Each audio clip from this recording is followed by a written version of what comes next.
feel your body becoming heavy here, sinking down. Bring your focus into your breath, the inhale and the exhale. So our goal tonight is to create full tension release in the three areas that we hold tension in ourselves. So mental tension, physical tension, and emotional tension. And there are two ways that we're going to be getting there. One is through something called binaural sound, and the other is yoga nidra.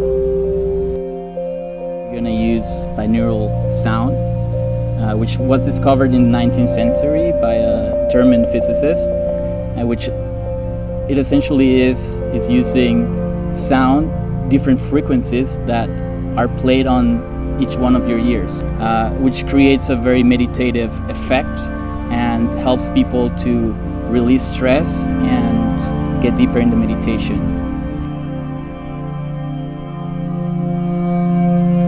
That combination of the binaural sound and yoga nidra with the wireless headphones is going to take people into this deeply restorative state. So the state between wakefulness and sleep is our goal. The body is asleep and the mind, the subconscious, is still awake.